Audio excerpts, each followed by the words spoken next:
everybody. I am Dr. Kristen, one of the good doctors of Abbey Research, and I'm here today with your edition of Abbey Research Reads.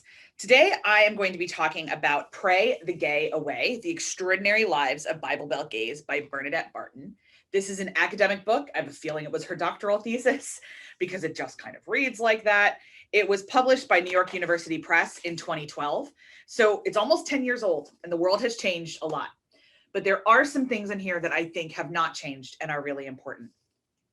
The thesis of Barton's book, and allow me to quote, is that Bible Belt Christian attitudes create and maintain a homophobic status quo.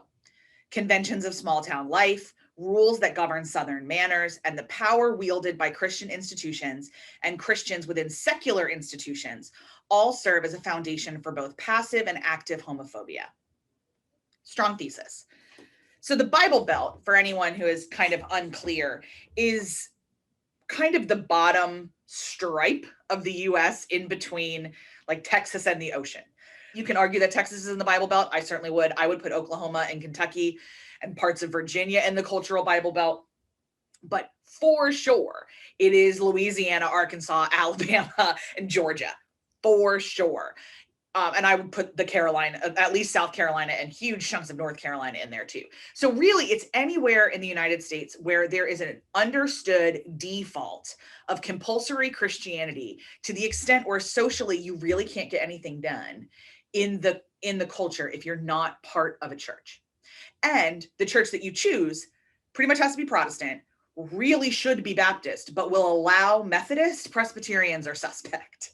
So there's kind of and I'm joking about that, but it shakes out that way more than anything. The book is great, by the way, if you are like me and you're a bit of an academic wonk and you really love stories of people. She did research a lot like Dr. Aaron and I do it, which is about talking to people and noticing patterns in conversations. It's a quick read in that way.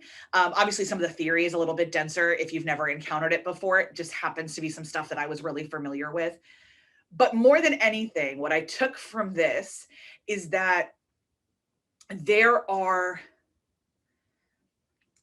folks that will never change their mind, no matter how many times they're given the opportunity.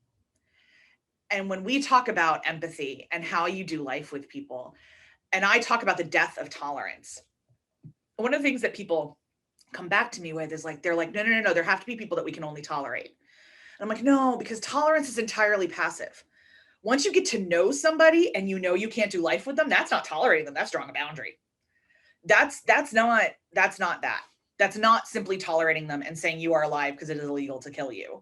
It is saying I've done the work, I've gotten to know you, and I can't. I can't for any number of reasons. Living a radically hospitable, empathetic life is not being a doormat. It's not opening your life to perpetuation of trauma by other people. It is simply doing the work first on a level. Now, do you do the work with every human? No. If somebody is a card-carrying member of the Nazi Party, I'll be really honest, I probably am really comfortable drawing a boundary because their ideologies are just so different. But that's not tolerating them.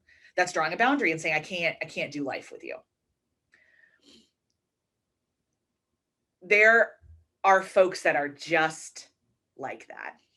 And that's an important lesson that Barton learns. I think there was an attitude, and I could be reading into this. She doesn't really explicitly say this, but I kind of got it, where it's like, okay, well, if we could just educate people, then they'll change their mind. And that works for some people. The only way people change their minds on things, by the way, is stories and relationships. And that works a lot of the time, especially in things that are a little bit culturally evolutionary, like attitudes around homosexuality, attitudes around abortion, kind of stuff like that. There's lots of testimonies about how knowing somebody who experiences a marginalization helps you become empathetic to that marginalization. And then there's also people that experience a relationship with a marginalization and go, nope, I can't. And they draw a boundary and they exclude that person from their lives. This is where humans get complicated. And practicing empathetic radical hospitality is rough and it's hard and it requires drawing boundaries and using discernment and kind of all those other things. And Pray the Gay Away is a great example of a whole lot of instances where people had to draw boundaries and other instances where people's willingness to bend some of their assumptions about humans allowed for a richer experience. It kind of goes both ways.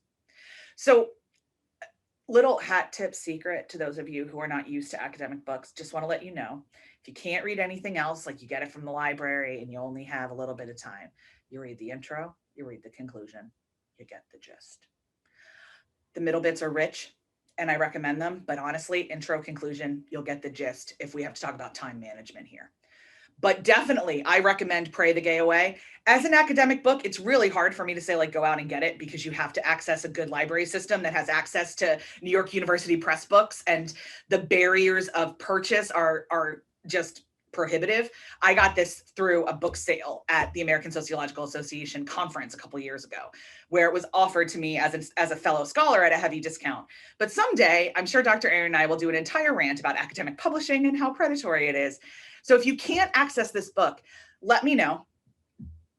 And if you can't access this book and really want to, I'm going to guess, I have no idea where Bernadette Barton has ended up in the world. We're going to try to find her on social media after I finish this. Again, it's been 10 years. That's at least 42 lifetimes in the world of academia. She could be retired and living in a yurt in Mongolia for all we know.